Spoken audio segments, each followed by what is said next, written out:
Hey everyone, how you doing? This is Amon Green, Green Bay Packers all-time leading rusher, and you're watching Packers Total Access Live, your daily source for Packer content. Go Pack, go!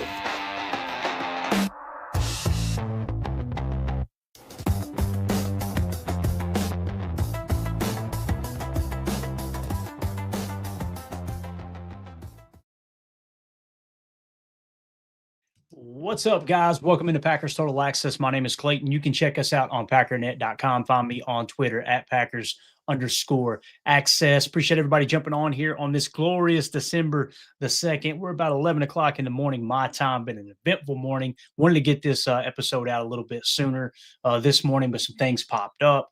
But we're back, ready to talk a little Green Bay Packers. We're going to do multiple streams today, so just keep your eyes and ears to the PTA channel here.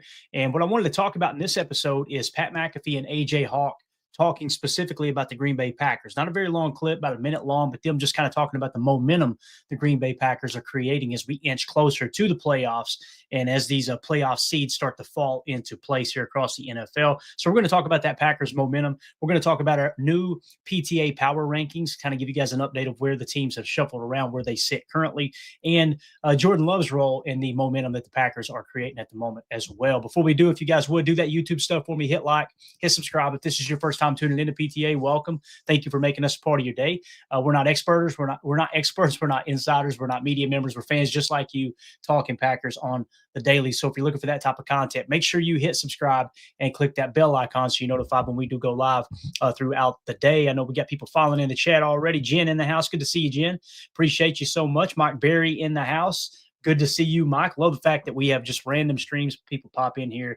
And again, you guys can watch this video back later. You're probably one of many that's doing so. Let's dive into it. Let's waste no time and get into what we wanted to talk about. This was over on the McAfee Show. Quick little clip from them. And it was on Overreaction Monday. Okay, you guys know they do that show every week where essentially what they do on Overreaction Monday is they get fans' takes, overreacting either good or bad to their favorite team's performances the previous Sunday and obviously Monday as well. So here we go. Let's dive into it. This is, again, AJ Hawk, Ty Schmidt, and Pat McAfee talking about the Green Bay Packers. Earmuff it if you got kids in the room. Okay, you guys know how it is with the McAfee Show. I think he drops a poopy word here, so be prepared for that. All right, here we go. Again, this is Pat McAfee, Ty Schmidt, and AJ Hawk talking about the Green Bay Packers' recent momentum they're creating as we inch closer to the playoffs.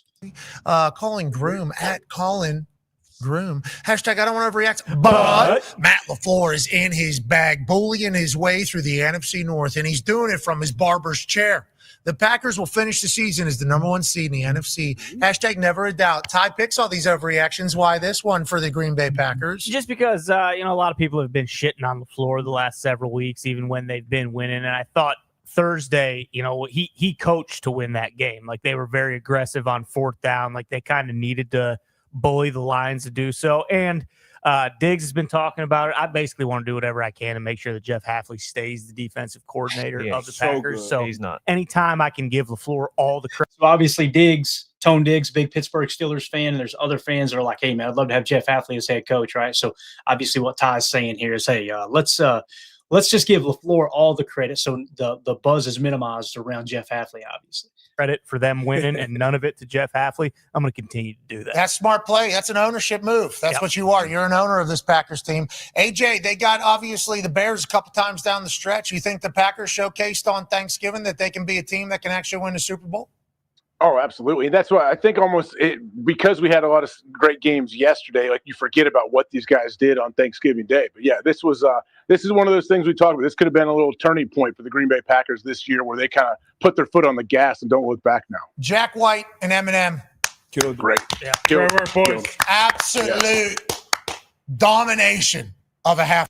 All right, so obviously talking about the halftime show there on Thanksgiving Day. So again, like AJ said, man, they can put their foot on the gas and not look back. Hopefully that's what the Packers do here moving forward. And again, it's all about, many more times than not in the NFL, it's not necessarily the best overall team in the league that ends up winning the whole thing.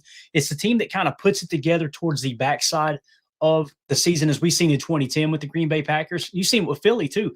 There were calls last year, just like this year, for coaches to be fired in Philly. And then all of a sudden they get hot at the right time and you go on and win the whole dang thing.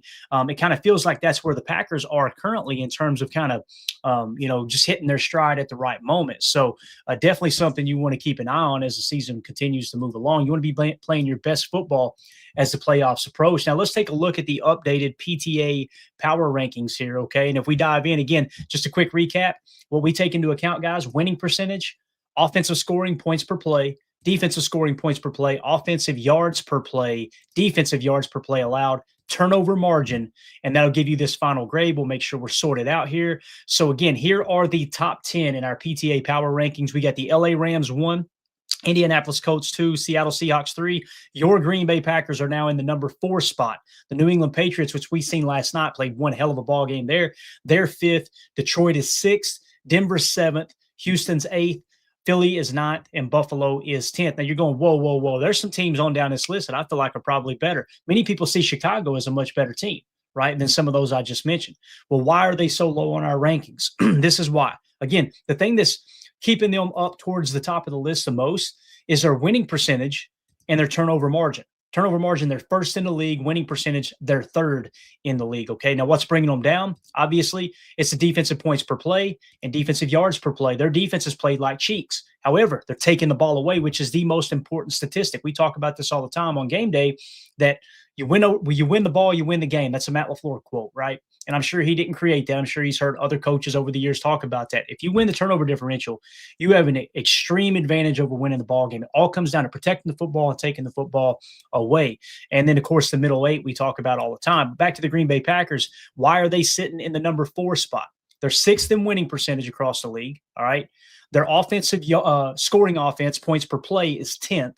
Defensive scoring points per play is 5th in the league. So you got a top 10 scoring offense, a top 5 scoring defense. Your yards per play on offense is 11th. When you see those two numbers match up there, that's a pretty good indicator that, okay, you're playing some pretty balanced football, right? They're 11th in yards per play. Defensive yards per play allowed, they're 4th, actually one spot better than their scoring defense. And then turnover margin, don't look now, but the Green Bay Packers are now 10th in turnover margin. And again, turnover margin is how many times you take the ball away compared to how many times you give the ball away, right? So it's a good metric to use to determine how good your team is at protecting the football and taking the ball away. Essentially, it kind of combines those two statistics. Now, one of the things that sticks out to you here is notice Seattle, 3rd in winning percentage, 1st in scoring offense, 3rd in scoring defense, offensive yards per play, they're 4th, they're 2nd in defensive yards per play, but turnover margin, they're 23rd. Now they're slowly creeping up, right? But again, sometimes you look at Seattle and you think, okay, man, if their numbers, if you did not show that turnover margin, you'd think they're one of the top 3 teams in the league, right?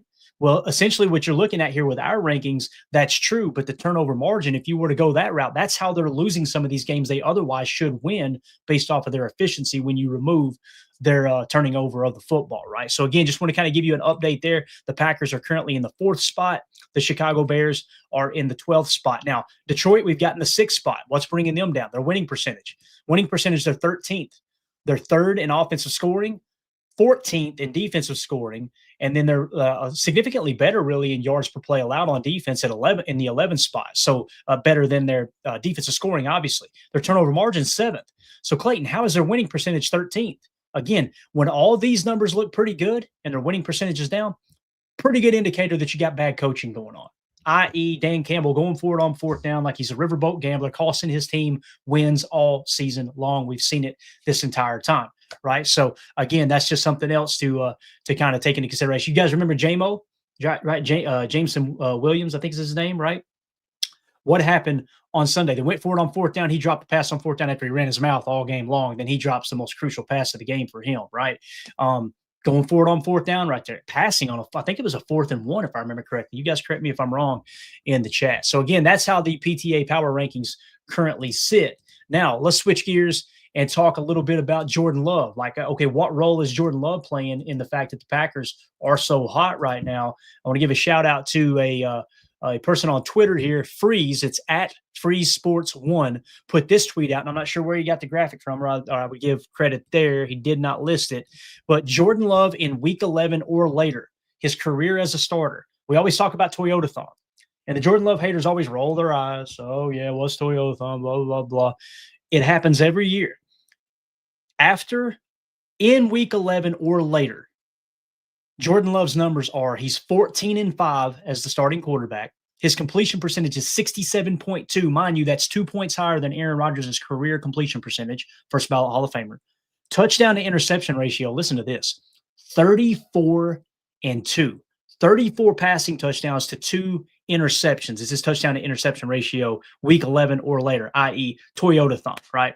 And then passer rating 110.5. Guys, that is best all time. Let me explain what that means.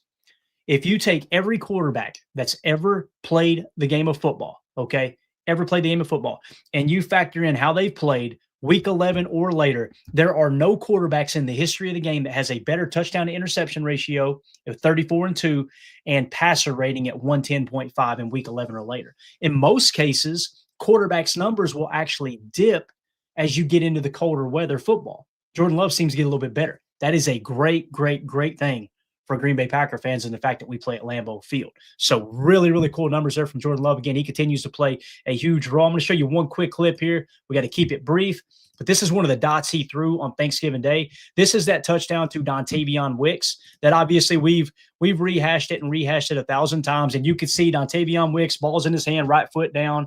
And the Packer haters are trying to say his right foot wasn't down. Boys, the evidence is right there. You can freeze frame it all you want.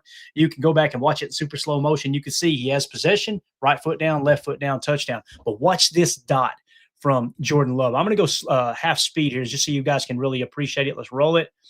There's the cheat motion from Dontavion Wicks. Why do you do that? Notice how he's getting separation already from his man coverage defender. You're gathering information. Jordan Love's going, okay, they're in man coverage. Got it. Now, if he gets an outside release here, he's already got leverage. Again, it's all about attacking space and defending space. And when you use these cheat motions, you can get that outside leverage. And even in some cases, the cornerback will stop right there, stutter, and then all of a sudden they may switch up their coverage too. They may switch who they're covering in that situation. But look at this dot from Jordan Love. Look at the coverage, guys. So you've got underneath trail technique, right? The only place he can put it is about a 1 foot by 1 foot window right out here. Notice he had a center field safety, right? Middle field close coming over to make a play on the ball too. So you got to put air under this ball to get it over the corner who's playing trail technique right there and pinching you to the sidelines, which they're taught to do, right? But at the same time, you got to not put too much air on it that this center field safety can come over and pick that pass or bat it down. Look where he puts this ball. You cannot throw it any better. Look at that. Look at that window, guys. You could have maybe put it out here a little bit, but now you're probably carrying Dontavion Wicks out of bounds with that throw. So again, what we do here, we showed you the analytics just now. We showed you some statistics. We showed you where the Packers are ranked, right? And we're backing it up with stats. We're backing it up with PFF grades. We're backing it up with EPA per dropback.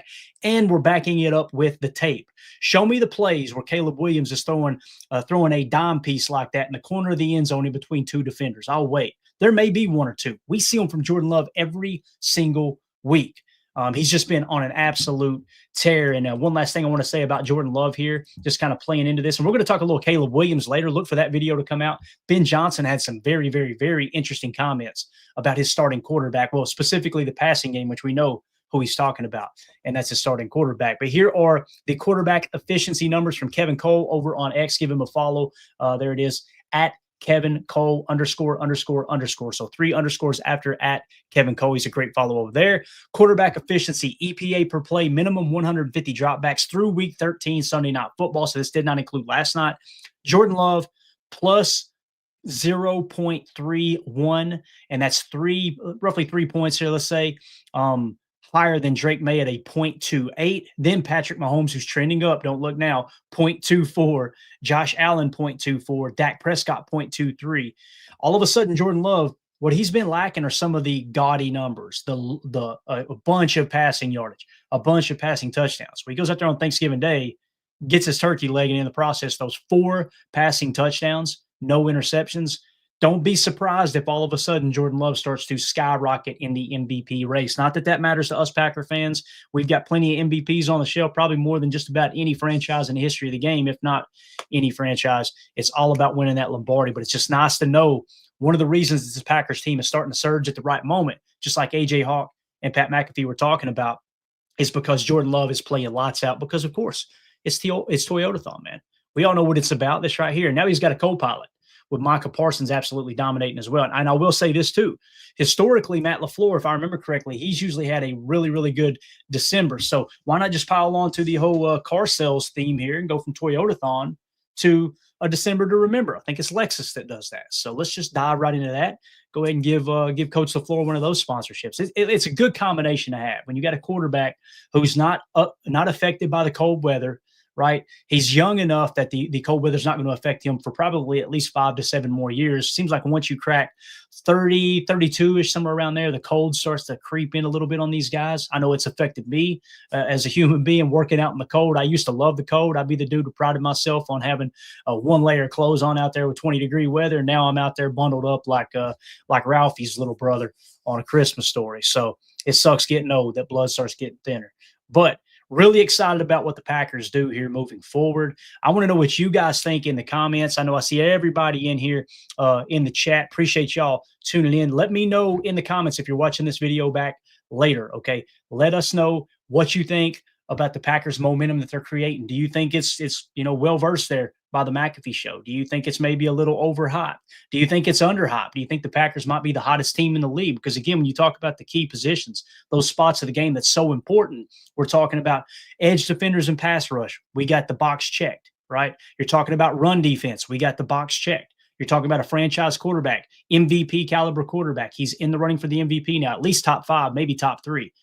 That box is checked. You talk about a head coach who's 12th all-time in winning percentage. He's done it now with multiple quarterbacks. That box is checked. What else is there other than to go out there and perform like you're not the youngest team in the league, right? That's the only thing that makes me hesitant on being extremely bullish on this Packers team. Now, if they do put it together and they go on a Super Bowl run here down the stretch, boy, oh boy, having the youngest roster in the league and looking to come back and try to repeat as Super Bowl champions, that window maybe goes from that 3-year window we talk about, maybe extended into a 5-year window. Because once you have that success, you start to push a little money out, add another piece here, add another piece there, and just continue to add to this roster. I'm really, really excited to see how everything unfolds here. Moving forward. William in the chat, how serious is Van Ness's injury? It's a great question, William. They're keeping it kind of tight-lipped. He was seen in a walking boot. I'm going to do an episode on that here later on today, too. You'll probably get 3 or 4 episodes. I just got to put all the information together and be prepared to make it short and concise. If you guys haven't caught on, that's what we're trying to do. We're trying to do more videos, little bit shorter in nature, and we'll still try to get together and chat it up on our live streams, which we'll do tonight, Chalk Talk, 6 p.m. Central. We may go 30 minutes early, so just make sure you're subbed to the channel and got that bell icon on so you're notified when we do go live. We're going to be diving into the tape from the Detroit Lions game. I've got to finish putting that together. The system I'm using had a little hiccup the last couple of weeks, so it's starting to put a damper on things to slow us down a bit. But make sure you guys are tuned in for that. And again, I'll get you a video out here in a little bit, William, giving you kind of an update on what I know about the injuries and anything that's being reported across X as well. As Jen Wright said there, yeah, walking boot doesn't look good. But again, they're not saying it was a setback. They're thinking, hey, they were hoping he was ready and he's not. Now, that could be semantics, right? That could be one of those things that they're just kind of dancing around the real problem and not letting everybody know, and rightfully so, right? Now, maybe we'll get Jaden Reed back. There's rumors of that. We'll have that first injury report tomorrow, right on, that will be tomorrow. That's correct. December the 3rd as we close in on this Chicago Bears game. But that's it, guys. Thank y'all so much for hopping in here. We'll be back here probably in a couple of hours with another video. I'm excited to talk about this Ben Johnson criticizing Caleb Williams thing. I want to get your all's take on it, see if it's blown out of proportion or not. But if you would, hit like, hit subscribe, click that bell icon so you're notified when we go live in the future. If you are new here, and everybody in the live chat, do me a big favor, smash the like button on this video as well. We'll see you here in a couple of hours. My name's Clayton. This is PTA. Go Pack, go. Here we go. Bye, guys.